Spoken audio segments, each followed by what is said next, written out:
It's Mountain Monday, and you know what to do. Breathe in. And out. And breathe in. And out. You may have heard some rustling during the Mountain Monday breathing. Momo's got his head in a bag. I'm packing to go to E3 while I'm talking to you. Hi, Delilah. And I thought that was only appropriate based on the topic. It's funny how things line up for Mountain Monday in this way. They tend to, anyway. Because what I want to talk about today is purpose and the importance of purpose. Because I've been taking stock of stuff, and I realize what a different position I'm in now than I was, at this time last year. And that's really humbling. And the big difference is last year I was down there, hustling, doing things for various sites. And this year, yes, I'm going down for CGM, but I'm going down there with you guys. I mean, you guys are my priority right now. And that's cool because I'm thinking back, this will be my 11th E3. And that's quite a thing when I think about it. Like, wow. And I skipped a year, so this is 12 years of my life going down. And that's a lot. That's a significant portion of a person's time on this planet. But, previously I'd go down there and my priority was to hustle enough content. Excuse the zipper noise. That is the suitcase. Don't make that dirty. But, I'd go down there hustling for some site or something or other. This schedule's going to be lighter. And I'm basically going down there trying to, build partnerships and relationships and, just sort of tell the good word about games. And you'd think you shouldn't have to do that in a room full of gaming professionals, but the reality is that's precisely the very room that you have to do stuff in. I know, it sounds weird. It is weird, but that's the reality, that the place that it's sometimes most important to advocate for gaming is within gaming. Because it's very easy to fall into the trap of believing, all the bad PR about what's been going on in gaming over the last little bit, the violence and the sexism and all that rot. We know from the inside that that's not the reality. That the reality is that gamers are good people and a diverse people. And we're so diverse that any generalization you want to put on gamers will be inaccurate in some way because gamers are just too diverse to generalize that way. And that's the best way to describe gamers. The gaming industry is so big. It's so huge. The numbers are gargantuan. So the idea that there is one type of gamer is very strange. Could you imagine the idea that there's one type of moviegoer? Or, one type of TV viewer? That's nuts. That's ridiculous. So why is there this perception that there's one type of gamer? That's foolish.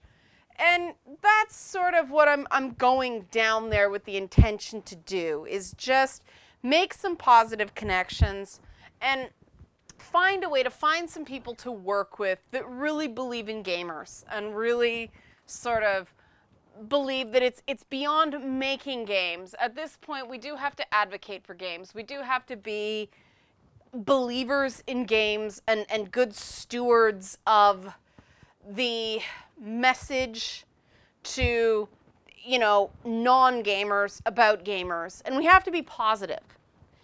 And that was clearly not, I don't think I've ever gone into E3 with this point of view. It's always, gotta get that, oh my God, what if I don't? Freak out, all this, craziness. Now it's sort of like, you know what? If that's what I get, that's what I'm going down there to do. So as long as I sort of keep that in mind, I'll be okay. And that's a very different perspective, let me tell you. And that's what I'm talking about, purpose.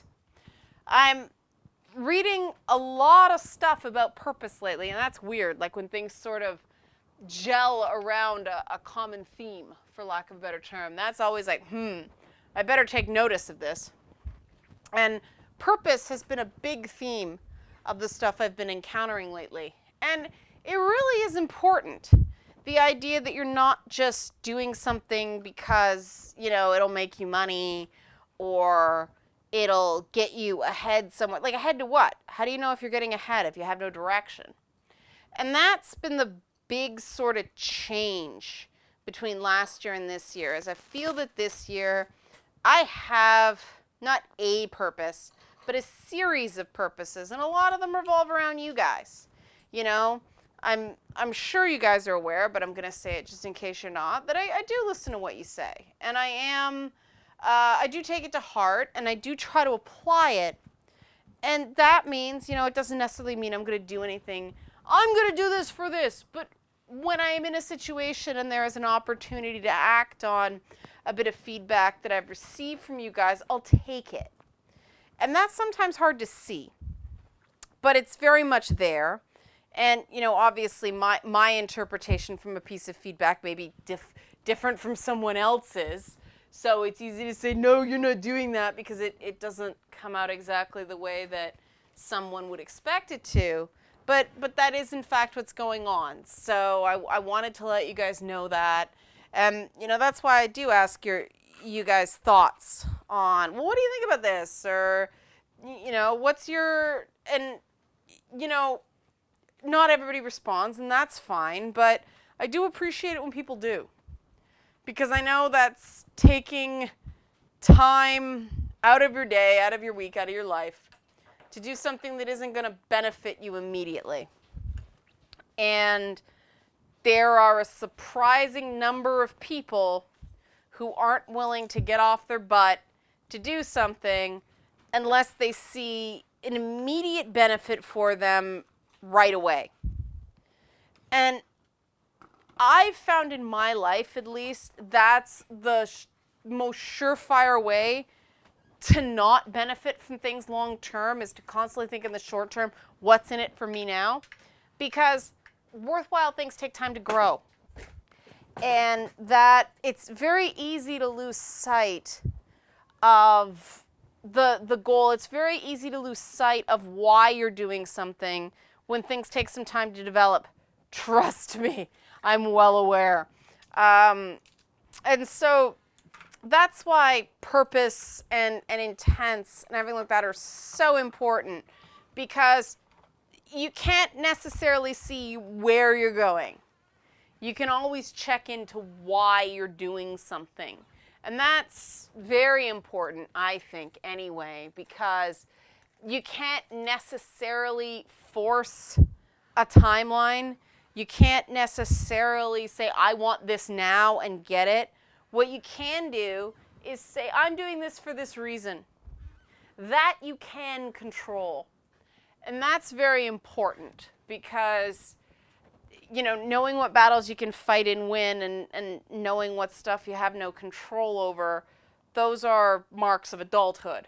And that's what Mountain Monday's all about, talking about things that distinguish the people in grown-up bodies and don't necessarily have grown-up brains from the legitimate adults who are ready to have a grown-up, mature discussion about the things we care about. And those grown-ups, and just because you're not legal age, if you're listening to this, I'm not saying that if you're not legal age, then, you're not a grown-up.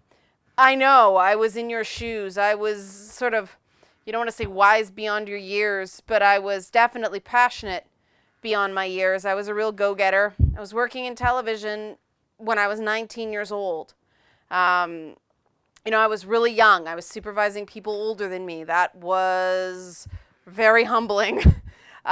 So I'm not trying to say, oh, this channel is adults only, although some of the content probably is. But no, I welcome younger viewers. There's this absolutely lovely young lady I met in a Women in Film and Television networking event this week, and she was a student who took advantage of the student membership and like, hey, it's here, I'm gonna do it.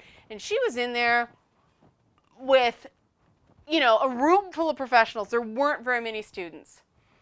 And she went, and she was adorable, and I just loved her. And I wish more people, not just women, but more people sort of took initiative like that and went, they're inviting me. They're offering these rates because they're inviting me to join, and took those opportunities. I mean, I think it's great, and I love dynamic people like that. People who just care so much that they push past their insecurities, they push past their self-doubt, and they just get out there and do it. And that's very exciting when I see somebody like that. That warms my heart when I see a young person out there just trying to do their thing. And I know there's some failures ahead of them, and I know that everything isn't going to be roses, but they're trying. They care about something enough to get out there and do it. And I can't see how that can possibly be anything but a good thing. And so, if you're out there trying, if you're trying to make a game, if you're trying to talk about games in a passionate, respectful way, if you're trying to make YouTube videos, whatever you're trying to make, and it doesn't necessarily have to be conventional sort of entertainment or conventional production.